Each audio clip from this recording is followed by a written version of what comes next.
Welcome back to the session, children. Today we are going to get into the second part of our story, which is going to talk to us a lot about determination.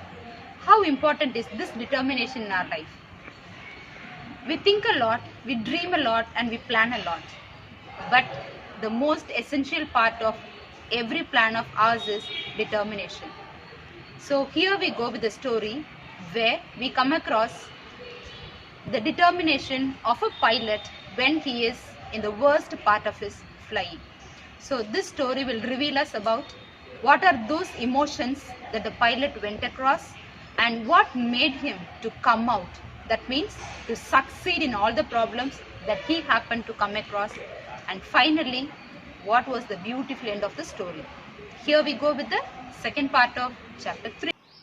This part of the story, The Black Aeroplane, is written by Frederick Forsyth, who was born on 25th August 1938 in England.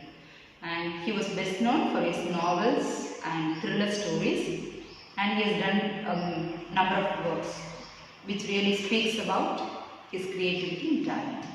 So moving on to today's story. This story recounts the experience of a pilot who happens to come across a lot of difficulties while he is making up his flight. So reading out this story, there are three characters which we should keep in mind. The first one is, in the lesson it is introduced as I, who is the narrator of the story, whose plane was caught in the storm. The second character is the pilot of a black aeroplane, a strange black aeroplane, who actually helps our narrator to overcome the problems that he faced during the flight. And the third character is a woman at the control center, where at the end of the story we will come to know that the pilot of the story happens to converse with this woman to know who is actually the pilot in that black aeroplane. So these are the three characters. So a few keywords to keep in mind throughout this story. One is the narrator I, who is the pilot, and another one is a pilot in a very strange black aeroplane. Till the end of the story, that will be a suspense, and a woman, storm, flying. Okay, and of course Dakota, old Dakota, which is the name of the aeroplane which our narrator flies. So moving on to what the story is telling about us. This author was flying back his old Dakota from France to England. It was 1:30 in the early morning, and his mind was completely filled with a lot of joy, hope and excitement of thinking about the breakfast that he is going to have with his family the next morning. He called Paris Control. I think you all will know. Every flight will be connected with the nearest control room to make sure that it is moving on in the right direction. If there is any problem, or is the airport ready, the climate, everything. So for any inconvenience or to get the proper directions from the control room, the flight will be connected to the nearest control room. So in the same way, he called Paris Control and told them that he was on his way to England, and the control room advised him to take his flight towards the west. He checked the map and the compass, switched over to the second and last fuel tank, which tuned the Dakota accordingly towards England. He thought that he would reach England by breakfast time. Paris was about 150 kilometers behind him.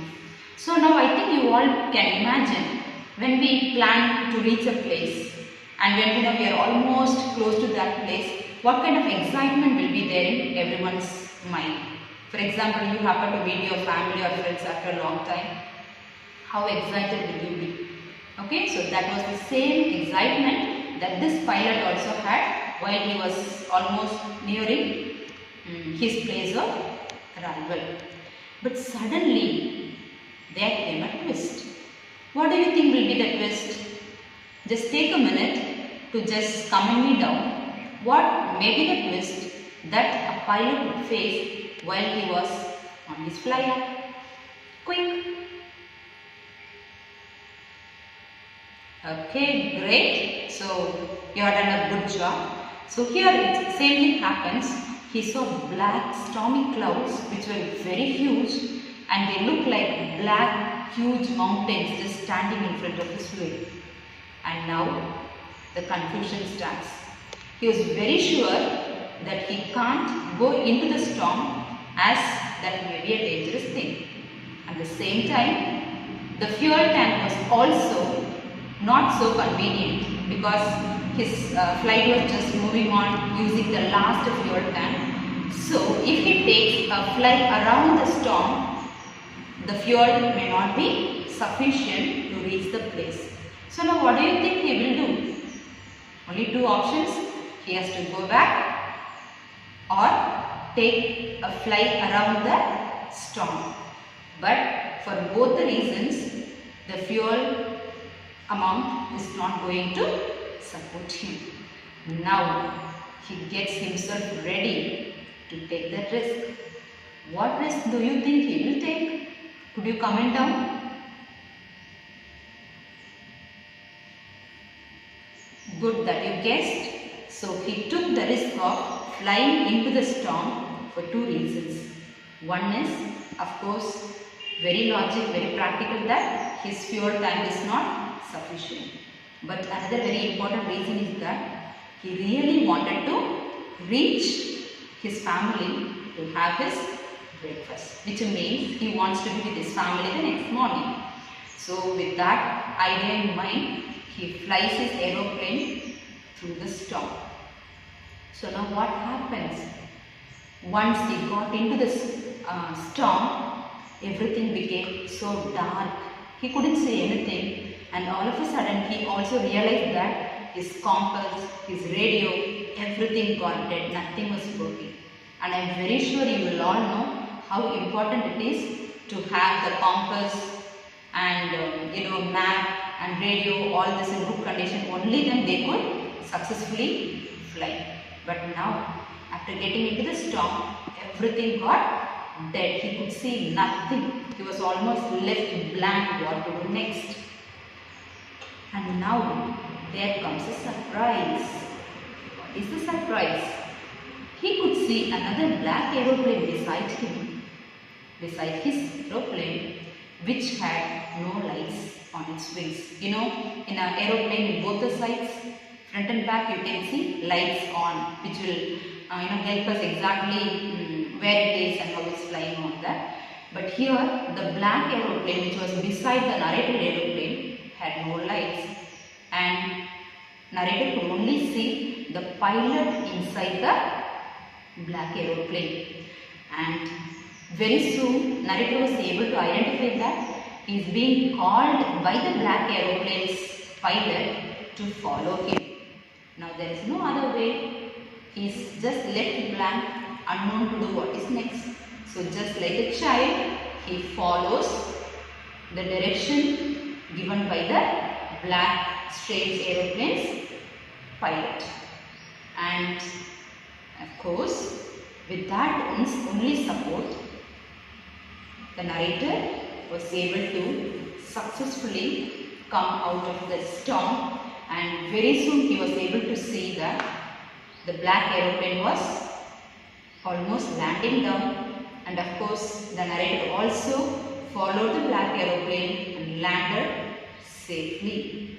And now this pilot was really so happy that he was helped by the pilot of the black strange aeroplane. So when somebody helps, what do we try to do? We try to thank them. So with the same idea, the pilot started to look around, where is the black aeroplane? But he could see nothing. There was no aeroplane, there was no pilot. So he was very curious and very, he couldn't understand what actually has happened to the black aeroplane. So he straight went to the control room and saw a woman sitting there.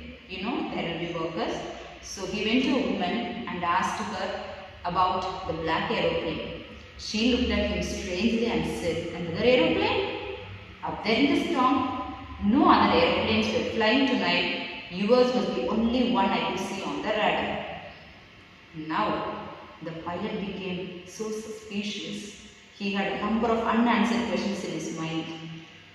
Where is that pilot? Who was that pilot and where did that black aeroplane go? I am very sure now as readers you will also have n number of questions unanswered. But here the author wants to convey the message that the manifestation of human mind can be quite powerful and these can guide us in troubled times. I hope you got the point. Certain times we don't realize what is our ability or what is within us. But subconsciously, even sometimes without knowing what we are doing, we happen to bring out what is within, right? So as per the situation, according to the situation, we must try to tune up ourselves, right? So here the question may be unanswered. Where is that black aeroplane? So we can take it in any way. It's a regular way that the pilot used to fly. So probably psychologically he must be knowing if he flies in a direction where will that end, even if there is no connection with the control room or whatever may be. So the understanding or maturity of the person helps him to achieve in times of troubles. And we have successfully completed part 1 and 2 of chapter 3, and of course I am very sure you must have all had a very good experience of learning many values for your life. So always keep learning, as I said in part 1, and be determined to achieving whatever you take up. So let's all crack together, enjoy the success of learning and have a beautiful experience of learning always. See you soon with another lesson. Take care. Bye bye.